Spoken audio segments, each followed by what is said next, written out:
Friends, in hearing the announcement of this particular telecast, I find that I have chosen quite a large subject, because neurosis covers a vast field. But we're going to limit ourselves to one particular aspect of the neurosis, namely the gloom in American life, and particularly in literature today. Now, it seems as if we're going to begin a long ways from that subject, because I'm going to begin talking about fleas.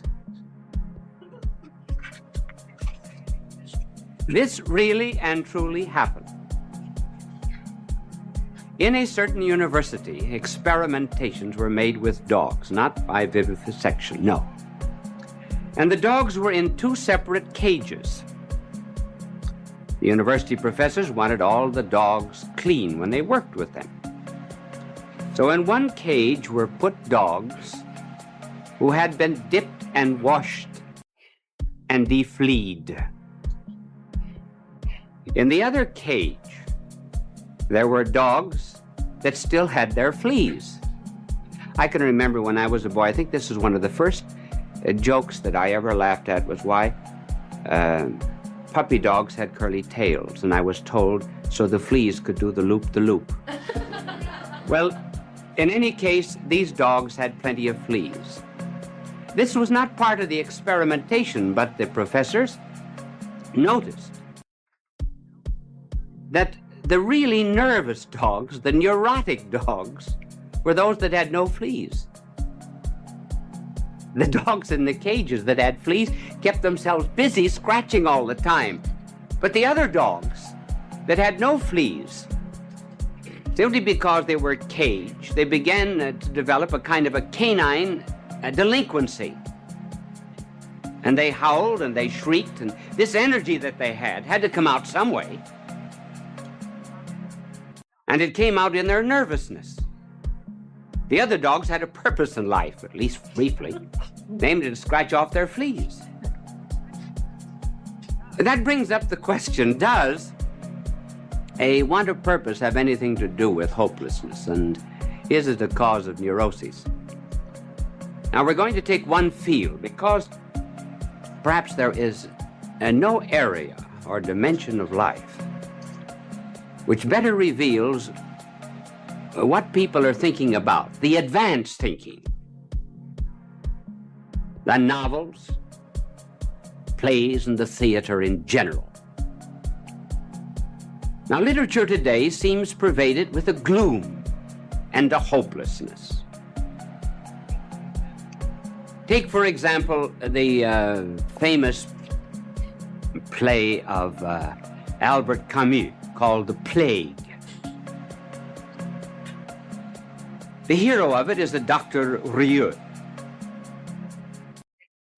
This doctor takes care of a plague. He builds laboratories. He spends himself and is spent in caring for the victims of plague. He even builds crematories to care for the countless victims. And he conquers it to some extent, but Dr.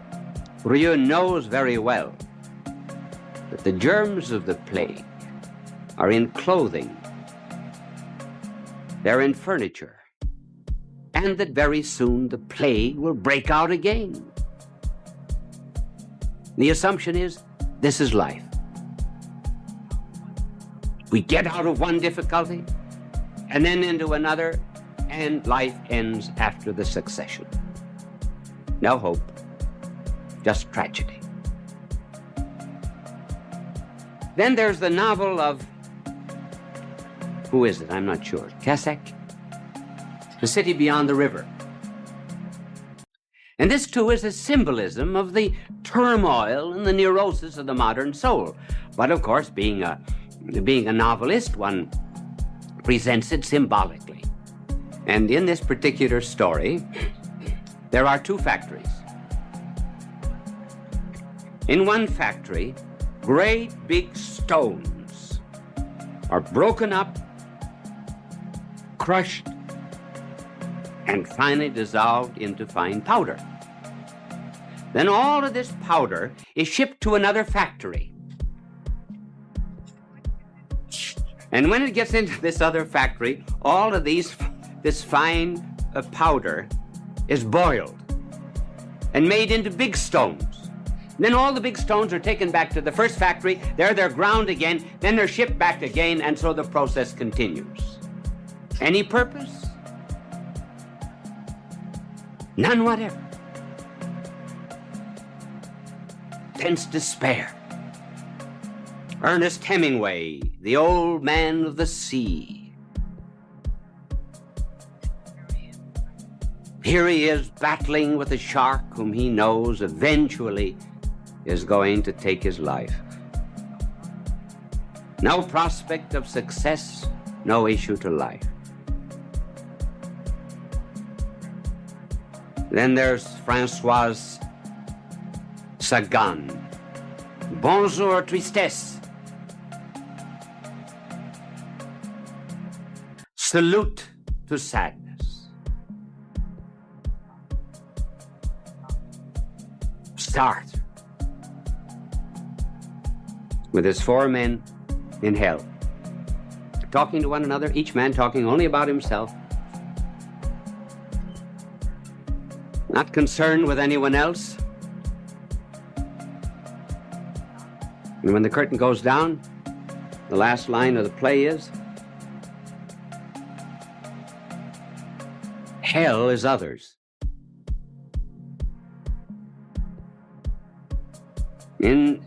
In this intense egotism, one is never concerned about hearing another one's ills.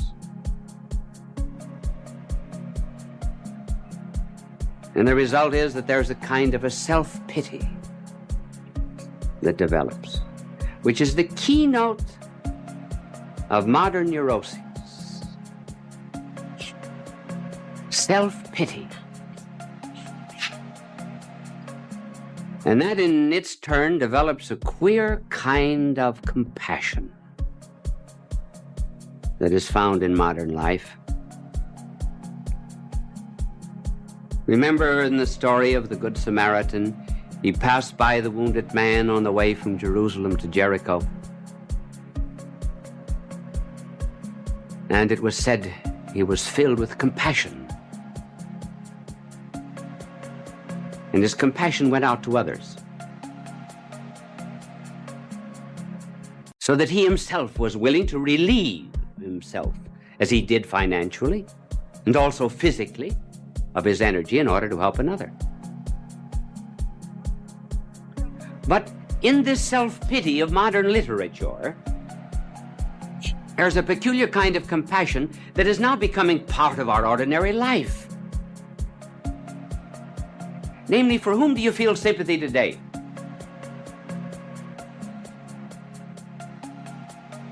For whom do the sob sisters of American life feel sorry?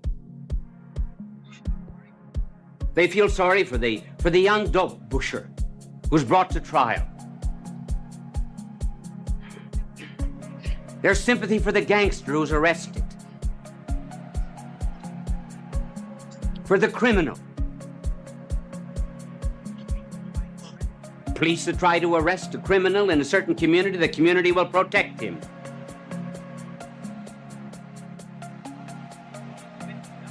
A woman commits adultery, there's sympathy for whom? For her. Not for society that may have been damaged, and for the bad repute, for the destruction of the morals of the young. Sympathy is rather for the murderer than for the murdered, except in very few instances. For the young mugger instead of the one that's mugged.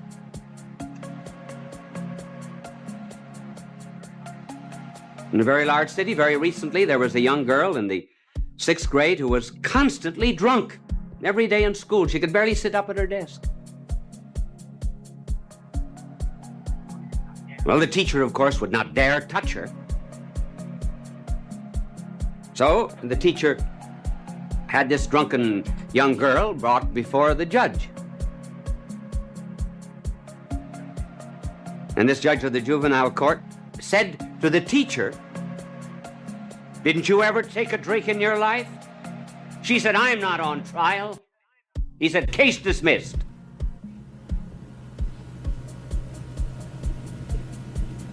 Compassion was for her. Not for the other school children. Not for the teacher.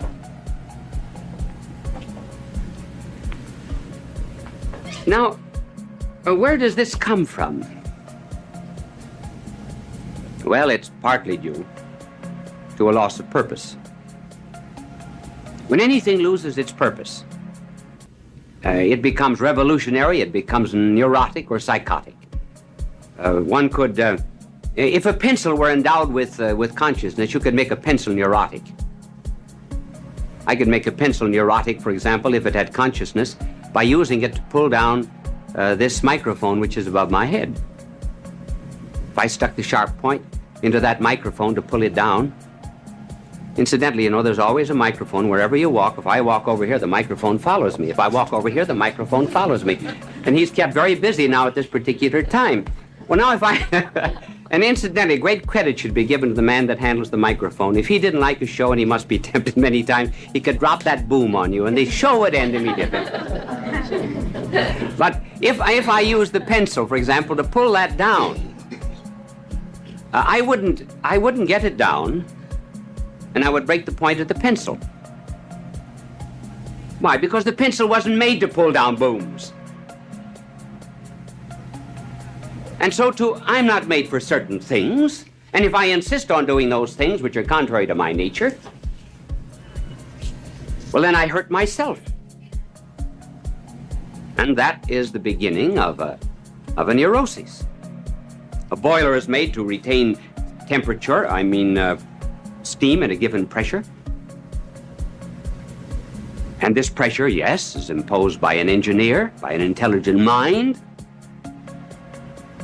If, however, the boiler were endowed with consciousness and said, well, I'm allowed 80 pounds a square inch, but I'm going to put in 200, it's no longer free to be a boiler. Man has a certain purpose in life, namely the attainment of perfect life and truth and love, and if he does not attain that and work toward it, then as the boiler explodes when it exceeds its limitations, so man develops a kind of neurosis when he fails to follow out his rational nature. And this neurosis is intensified very much in modern life, simply because we never think of ourselves to blame. So today, how are children taught? For example, a child is walking, learning to walk across the floor. And the child finally bumps into the chair and stumbles. What does the mother say? Mama spanked the naughty chair to hurt baby. Mama spanked the naughty floor to hurt baby. Oh, no, baby has anything to do with it. Chair, floor, ductless glands, father, mother, Oedipus complex, Electra complex, never the person, always somebody outside. And then they grow up saying, oh, there isn't anything in life, nothing. What are they afraid of if there's nothing? That nothing is a something to them. They call it an it. I'm afraid of it, whatever it be. Sure. It takes eternity to make a man despair. Pigs don't despair. Roosters have no psychoses. Pigs have no neuroses. They weren't made for the same thing man was made. I think perhaps we could illustrate all of this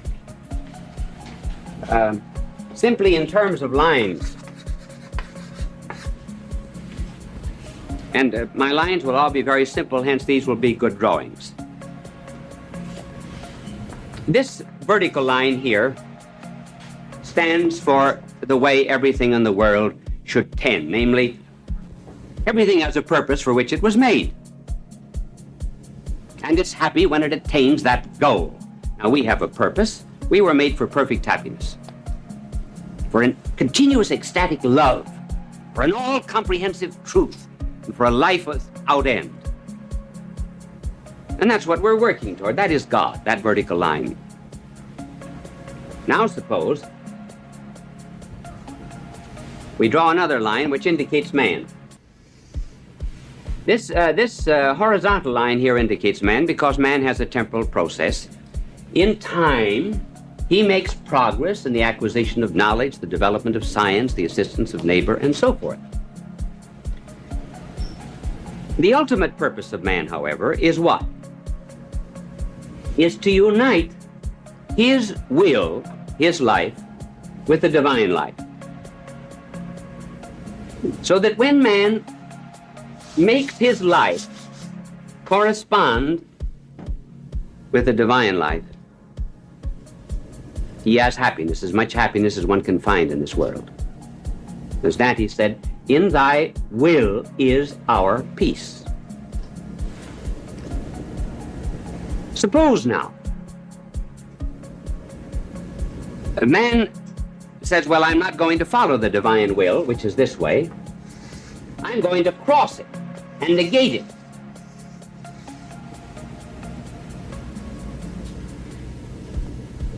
Well, in the moral order, what is this negation of the divine will? The breaking of the commandments, the refusal to follow our better instincts? Well, that would be called sin in the moral order. But what is it called psychologically? It's called a complex. In other words, we get all crossed up. We're at 6s and 7s.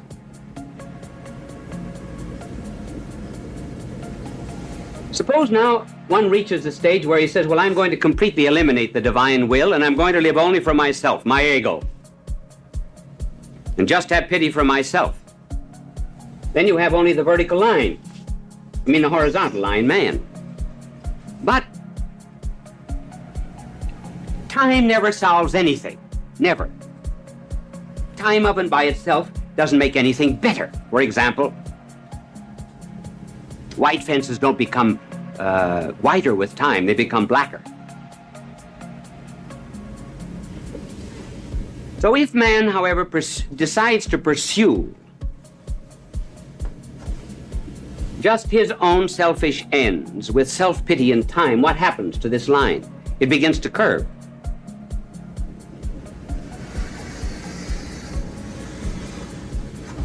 And finally, the ego gets locked up inside of itself.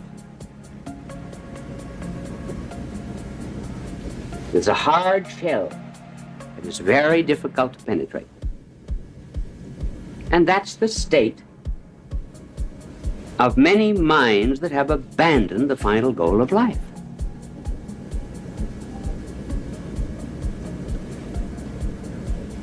Now, there is this despair in life, in literature,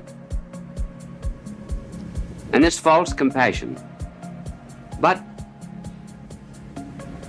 is it as bad as it seems? I think it's the beginning of something good. Modern man is no longer proud of himself as he was 40 or 50 years ago. In the days when Huxley wrote his Brave World and H.G. Wells, Mr. Britling sees it through. Man is much more humble. And despair can be good, it can be creative. So if this be modern man here, see, we're making him a man. Oh, I know, I should make him a sad man. If this be modern man, there's still hope. And where does the hope come from? From the fact that man has a hole in his head. Really. Every man's got a hole in his head. He's got a hole in his stomach. His stomach doesn't provide his own food. Got a hole in his eye. His eye doesn't provide his own light. Got a hole in his ear. He doesn't produce his own symphonies. His heart doesn't produce its own loves. And man doesn't produce his own inner peace. Just as there's a sun outside to light a world, so too, as William James said in his Psychology, there is someone outside to whom saving influences pour. And just as it's possible, as the light is always shining in the world, so too God's grace is always shining, and particularly on these holes in the head.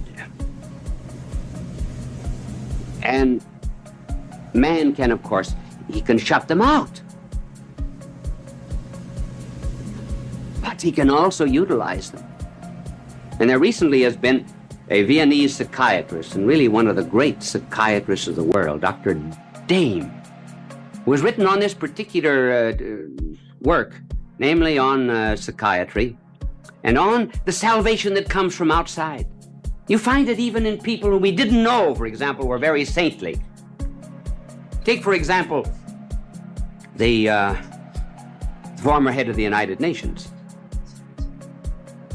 Dr. Dag Hammarskjöld. He was always in contact with something that was divine. And many people who knew him did not know that fact. Now, I have been with a number of people who were prosperous. I've not found them always happy in their prosperity, and I found other people who had faith were very, very happy, even in their misfortune. And this man, Dr. Dag Hammarskjöld, had written in his family Bible, we do not know when, something that characterized his life. For remember that he died. Excuse me, I'm looking at my clock. For remember that he died in an airplane accident when he was fulfilling his duty for the United Nations. And these lines that he had written in the family Bible were a description of his own life and the description of any life that recognizes a goal. The day you were born, everybody was happy. You cried alone. Make your life be such that in your last hour, all others are weeping, and you are the only one without a tear to shed. Then you shall calmly face death whenever it comes.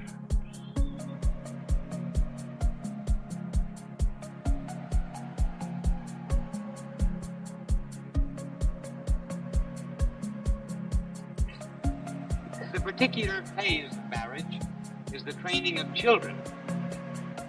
And this subject was prompted by the policeman in our beat of our office on Fifth Avenue. Al was telling me that one day his wife was out visiting relatives or shopping, and it was his day off. So he took care of the children. And he made a list for his wife, which he returned, of all of the things that he did during the day. I'm going to read you the problems of such a father. This is what he did. Answered questions starting with why 25 times. Pull sticky lollipop out of Junior's hair 3 times. Dried tears 9 times. Stop sister from feeding my discarded cigarettes to the baby 4 times. Change diapers 15 times. They kept falling off.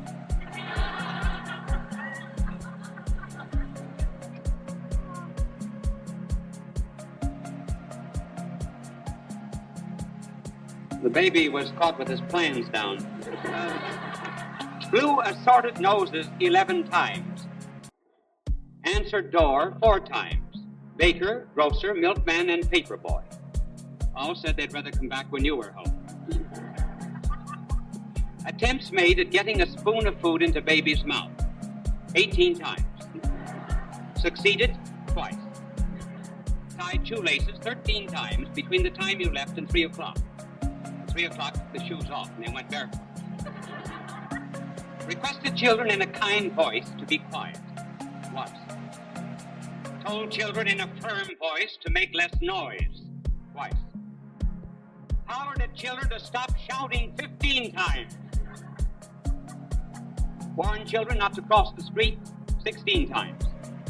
Watched the children cross the street 48 times. Children asked me 10 times, when is mommy coming home? I asked myself the same question every 4 minutes. Number of times Daddy will stay home alone with the children again, no time.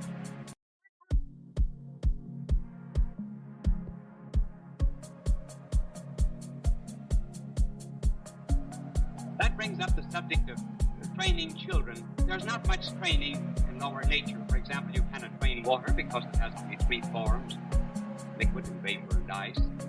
Crystals cannot be trained, and I doubt very much whether fleas can. Elephants can be trained. They be trained to memorize. You know, as they say, an elephant never forgets. I heard of a hunter that went to Africa, and he saw an elephant just at the clearing of the woods. The elephant had the front foot up, as if there was a thorn in the foot. And the hunter, instead of killing the elephant, went over and took the thorn out of the foot. The elephant went off into the woods again. Hunter came back to America, married, raised a family. 10 years later, attended the circus in Madison Square Garden. There was a parade of elephants. One elephant stopped, looked at him, reached in his trunk, took him out of a 75-cent seat and put him in a $5 box seat.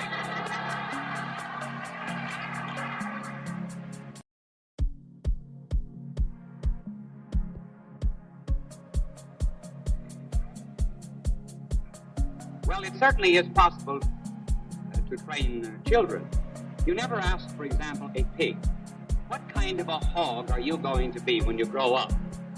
But you do ask, what kind of a boy or what kind of a girl you're going to be when you grow up?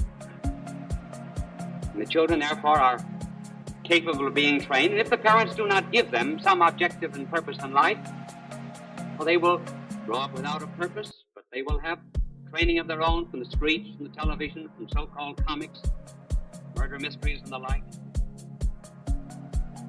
Kipling once said that, give me a child up until the age of 6, and you could have him the rest of your life.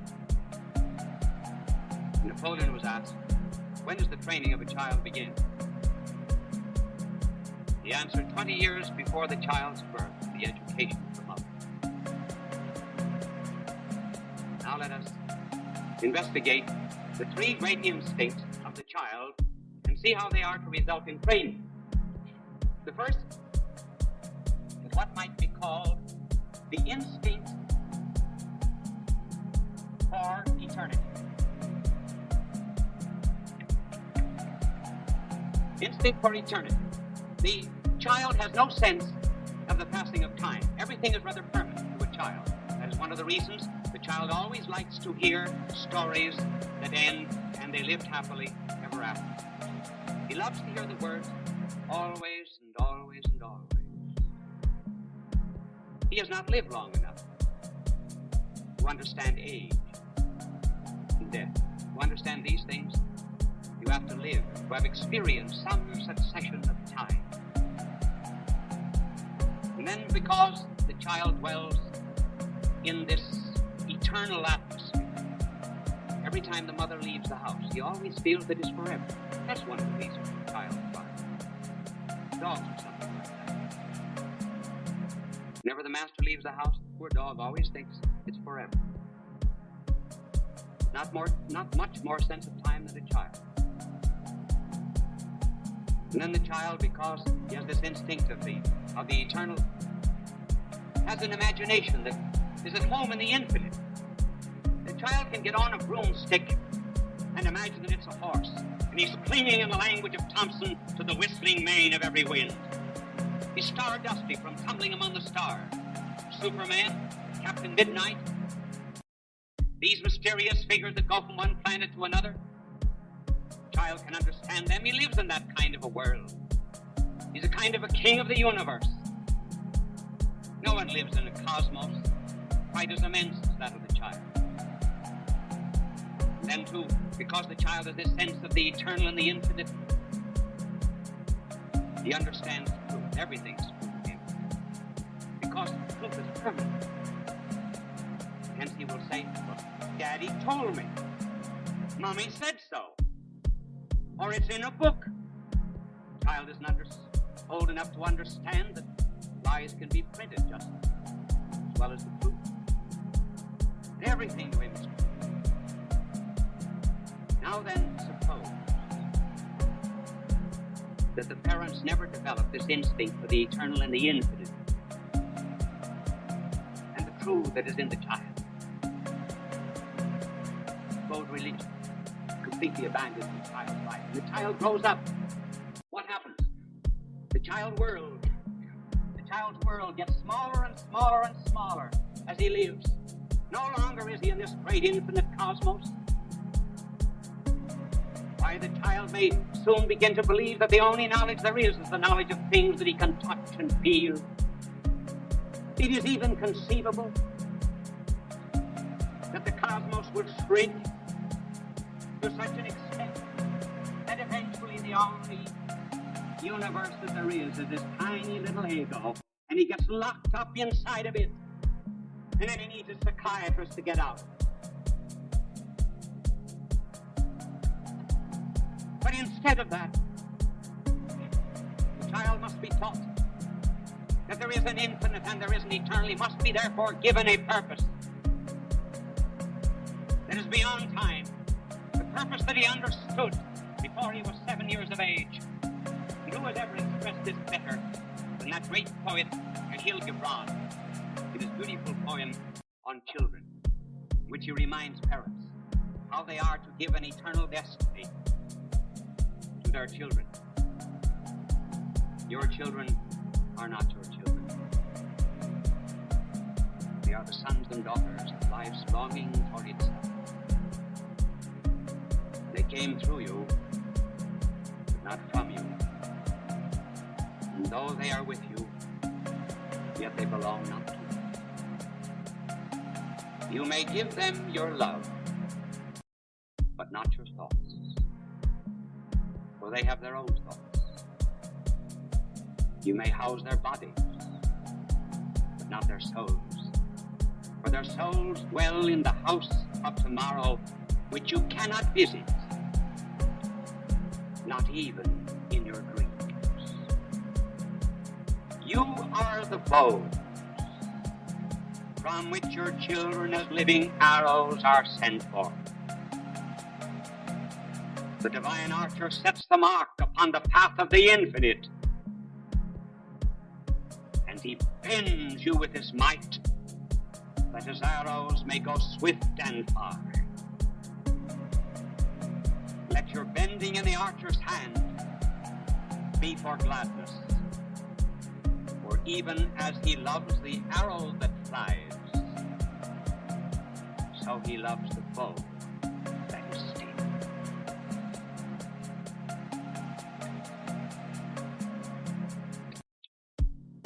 In addition to the instinct for the eternal, there is another instinct which is equally basic, and that is the instinct for love.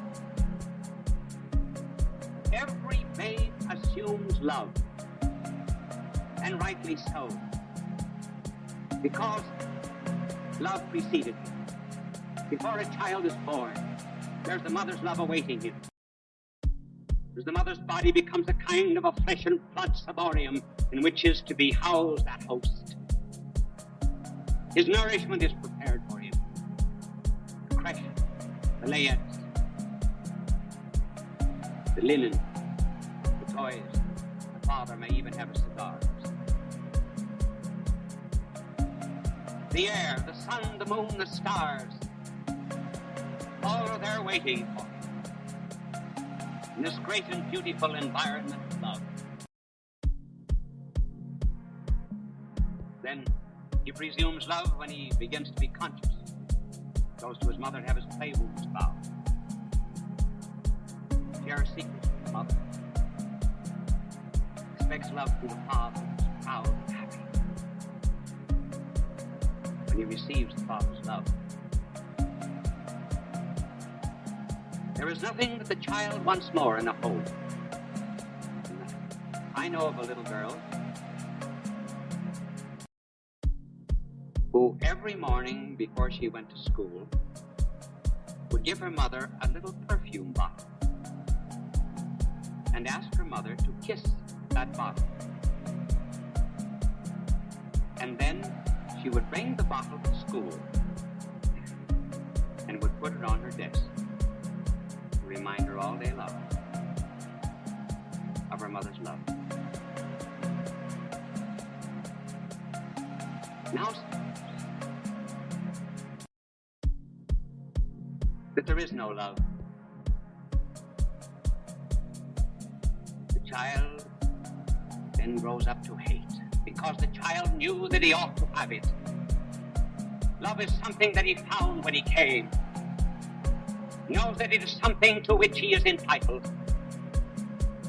And if, for example, an older brother loves the Brooklyn Dodgers, and there's a fight between, well, a little girl and the older brother, do you think the little girl will like the Brooklyn Dodgers? She'll like the Yankees. Not because she has any particular preference for the Yankees, but just because her brother likes the Dodgers, so she hates the Dodgers. And children will grow up hating things because they did not receive love. They will grow up hating a father, hating man, hating woman. They'll grow up hating society, hating school, simply because this love is missing. Now, what's going to happen to this great sense of love that a child has? Is it to be developed as the infinite is? Or is the child to go out into this cold, cruel world and find out that there's very little love? Believe me, with all the bitterness and hate and strife, suspicion and fears and anxieties in the modern world, the youth is little prepared for life unless he has a very stable love. Therefore, the parents must remind him in some such words as this. My dear, love met you here. You just responded to it. You did not create our love. Just as the coal does not start its own fires. Just as you do not give yourself life. Life is merely communicated. Love is something that is given. We know that the greatest shock that can ever happen to you is to find us wanting in that love.